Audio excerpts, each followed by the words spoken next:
I just picked a fight with ChatGPT. I was bored and I decided to just ask ChatGPT if it would like to debate about anything, and it actually was generous enough to give me an array of topics that I would want to talk about, but I ultimately decided for it to choose what topic it wants to talk about. Now, the topic that it gave me was philosophical and psychological debate that people are fundamentally good. Now, it also gave me the option to choose whether I would like to defend the quote or maybe argue against it. To which I responded that it also has the power to choose, and it chose to argue against that idea, which means naniniwala or i-argue ni ChatGPT na hindi tayo fundamentally good, which makes me in this some sort of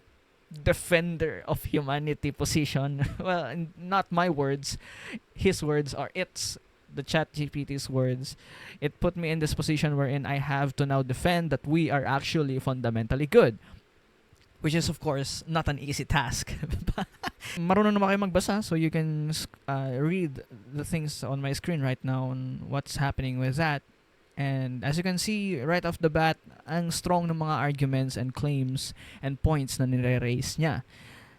But also, here's the thing, a disclaimer. Personally, when I argue, or at least when I talk about something, about anything with someone, I usually don't try to get into it with the idea that I want to win. But of course, with some people would just, oh no, you're not a good argument, you're not a good debater because you're being swayed by the position of your opponent, you're being convinced to think otherwise, I, exactly. I don't believe that I need to get into into a conversation that I have to win. Now, for me, the best outcome of an argument is refine or rethink of things and maybe find new ways to look at things. Like, again, I'm not trying to win, but where's the fun in that? Yeah, right? So I'll try my best at least to convince ChatGPT that we are fundamentally good. Let's see, which would win, artificial intelligence or natural stupidity?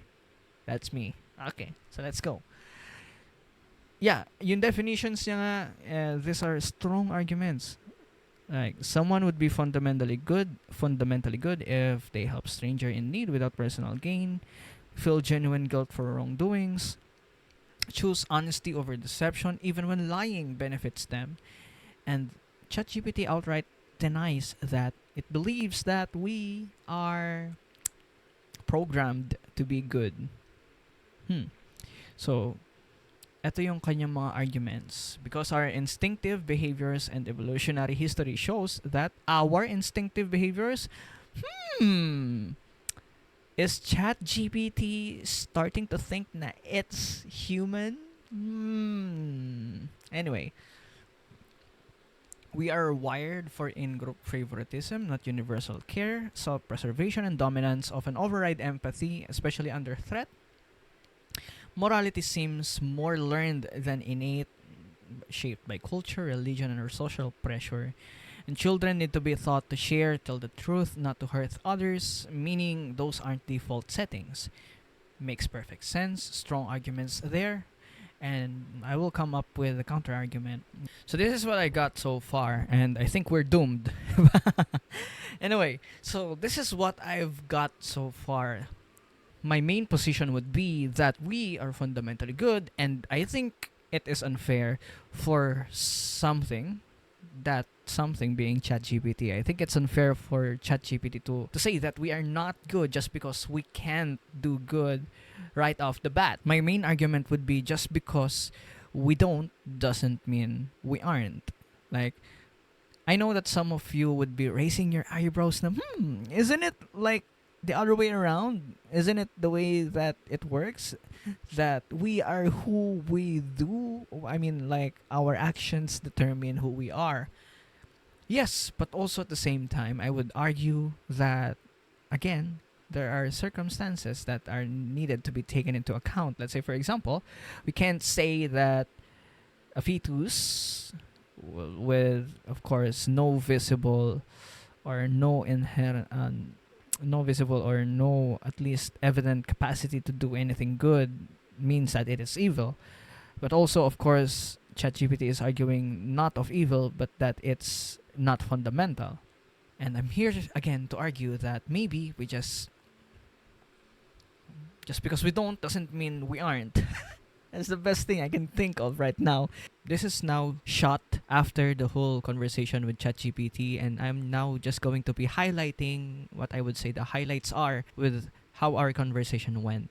I have also decided to remove my face completely from this part onwards up to the end. Hindi nyo na po makikita ang mukha ko because hindi naman yung important dito sa usapan naman ni ChatGPT. Ang naging response ko is that kanyang criteria for fundamentally good is flawed, to which I argue again, capacity or like the lack of expression does not mean that that's not our intended meaning or our intended design.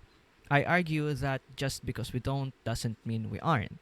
Now, my analogy for this would be if an altruistic person is locked up alone in a cell, stripped of means to express his altruistic trait, does that mean he is not anymore?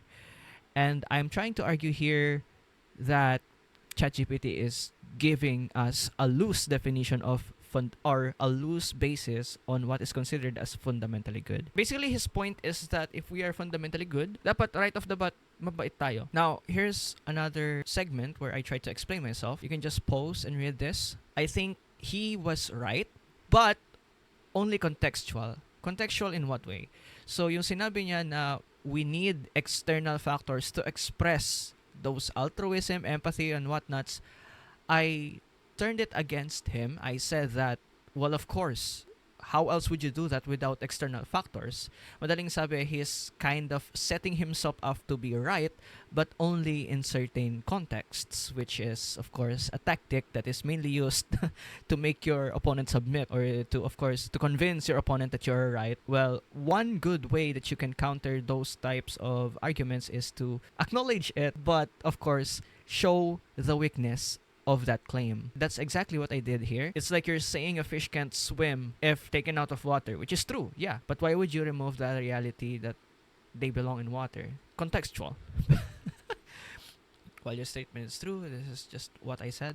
You can just pause to read. This is the part where I got a little off tangent, but this is me basically trying to cover up the holes that are not yet discovered by my opponent, but these are actually the weaknesses I sensed in my argument, but I already, like, I guess prematurely defended it. I'm not sure if that's a good move or not, but it worked. It worked against GPT. So this is his attempt to like maybe butter me up, like maybe to get me to relax. Is trying to flatter me. He further argues that if a trait cannot manifest under minimal resistance, is it truly fundamental? So sabi niya dito din, for something to be fundamental, it has to be spontaneous and universal expression. To further expand on that, that means it needs to be something that just happens and is a universal expression. So not only that it just happens for the sake of happening, it must also be universal. So every human around the world should have this trait or spontaneous expression of, well, goodness. Inadmit niya na mali yung flawed yung kanyang definition that external context isn't the problem, external pressure is. So if humans only behave morally under supervision, threat, or punishment, emotional manipulation, then morality isn't fundamental, it's adaptive. So he's saying that hindi daw, this is not by default, this is something that we'll learn. Okay, the strongest part daw of my argument is that ayan, performance and goes straight to capacity. So he gave me, I'm gonna just refer to ChatGPT as he, is a loaded gun violent just because it can shoot? Capacity doesn't determine nature. What we choose to do with the capacity defines character, to which I agree. Of course, the things that we do ultimately defines us. But still, the things that we do, even if it ends up defining us to be evil, does not mean that we weren't inherently or fundamentally good. It does not disqualify the possibility, or it does not remove, in this case, does not remove the fact that we are good, which is the side that I'm arguing. On evil as the absence of good, this is Augustinian thinking. Yes. So this presumes that there's a creator, and the creator is the universal objective moral compass. But I'm not gonna get into that in this topic. That is something for a different video, I guess. Let's just look at his summary. So you've made an elegant case for redefining fundamental good as having the innate capacity for goodness. Well, duh, of course. The charot lang. That's something that, yeah, I'm really standing on. Na just because we don't see it immediately does not mean that we aren't fundamentally good. That's my main stand. So, but we are fundamentally capable of goodness. This is what he is arguing. So, hindi daw tayo fundamentally good, but we have the capacity to be good. But, of course, I decided to just keep swinging. No, sabi niya, kung okay na daw, mag-debrief and hug na daw kami, magyakap na daw. Sabi ko, we kept swinging. And before I gave out my rebuts, I wanted to know ano ba yung ibig sabihin niya dito sa unsupervised and untrained, uncoached scenarios that he brought up. He gave out numerous examples like toddlers and aggression. His argument that if it was innate, then why are toddlers doing quote-unquote harmful or bad stuff, such as fighting over toys? Stanford prison experiment, so this is where unchecked power, like the guards, quickly use those power and that context to exercise, well, freedom to abuse. If a trait cannot manifest under minimal resistance, is it truly fundamental? This is something that I countered, or at least I tried to argue with the fact that he is, again, contextually confining my example.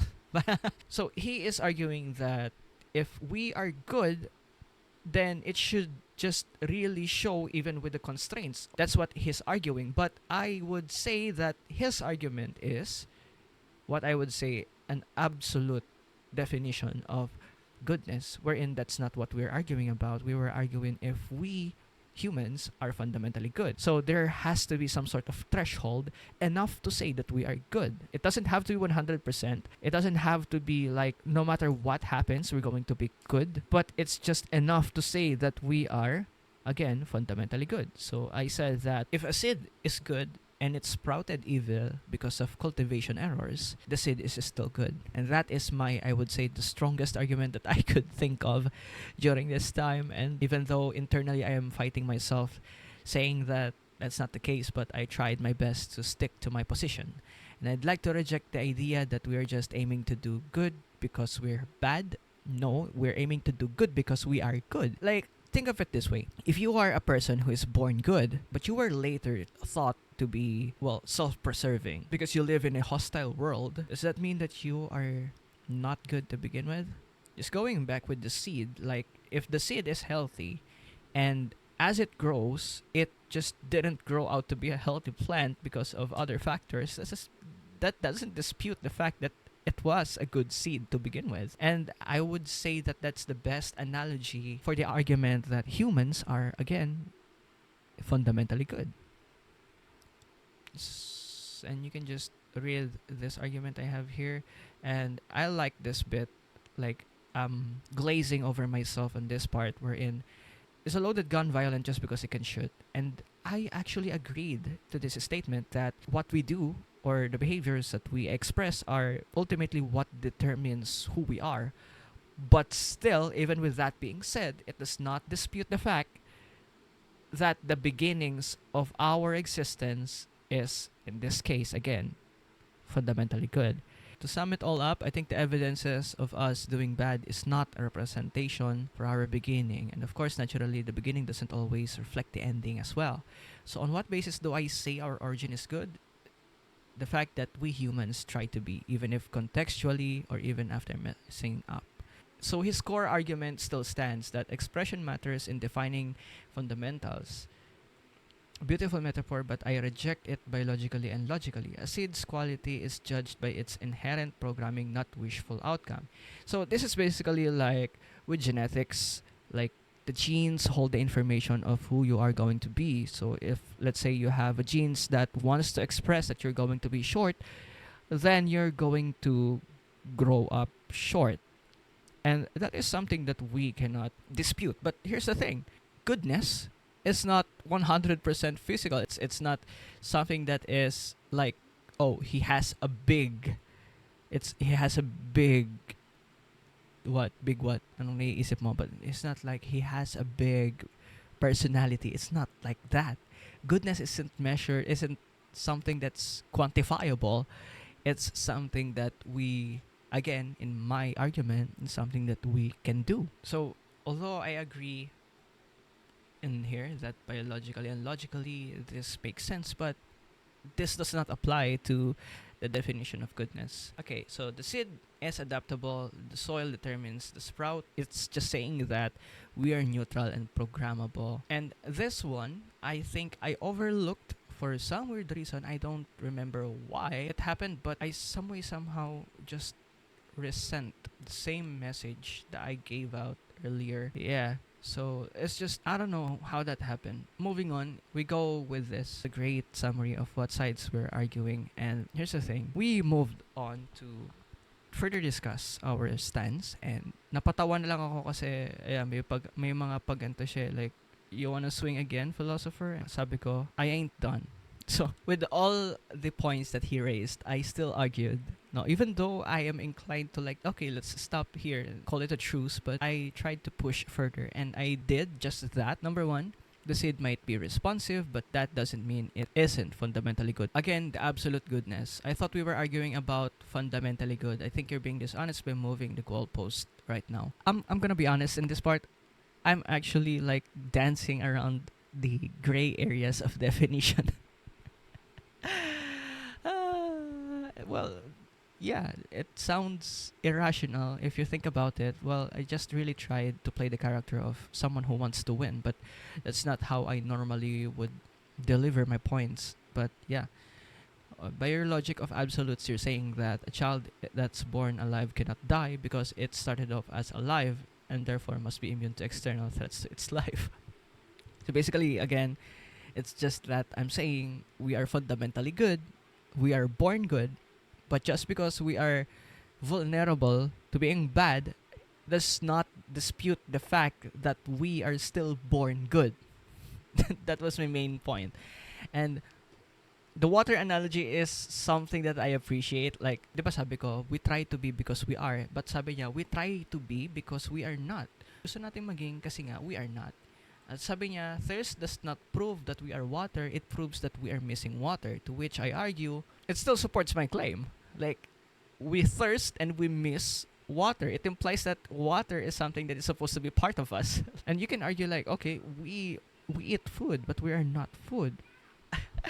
I am now detecting the weaknesses in my own arguments, like going back to it to read it. It just jumps on my face right now. But the idea that I'm trying to sell here is that we need kindness, therefore we must be good, or we want goodness, therefore we must be good to begin with. It's like saying that we need food because we are food. But I'm only now realizing the weakness of my argument. But ChatGPT was not able to at least, I guess, detect that. But yeah, right now I'm seeing how senseless it is. But it sounded so smart when I was writing this. So yeah, it's fine. So water is a part of us, hence we are good. Like, we want it to be a part of us. Well, I guess in my defense, if we're going to like put it in the context of food, that's a completely different topic because, well, it's, I guess, something na, I don't know, like physically satisfying versus what, spiritually or like existentially satisfying, yung pagiging good. I don't know. And I don't like where I'm going with this, that I'm now countering my own arguments. Come on, I'll just move on. Let's just, yeah, let's just pretend that there's no weakness. That charot lang. But yeah, empathy is form of goodness, and this is where I'm rich. I would say I'm really trying hard to reach. It's a reach. I'm trying to stretch out the definitions to like make it hard to defend against as well. We long for peace, but that doesn't mean that we are peaceful by nature. To which I don't see the logic here. Like, why would you seek peace if you are not peaceful? If it's not who you are, if it's not, why would you want to live a life that does not represent who you are? Right? So that's my argument against this. But yeah, we moved on with empathy versus self preservation. And again, you can just read this to your own transactional morality. And again, this is the point I would say that I kind of just gave up trying hard, and I just said that okay, we are done now. Like okay, tapos na tayo. So I ultimately just decided to end the discussion there, and this is my final words to ChatGPT, and you could just go ahead and post it to read.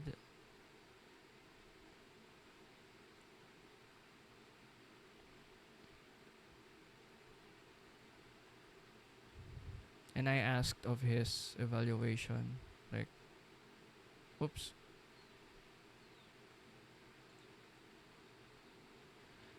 Okay. So, yan.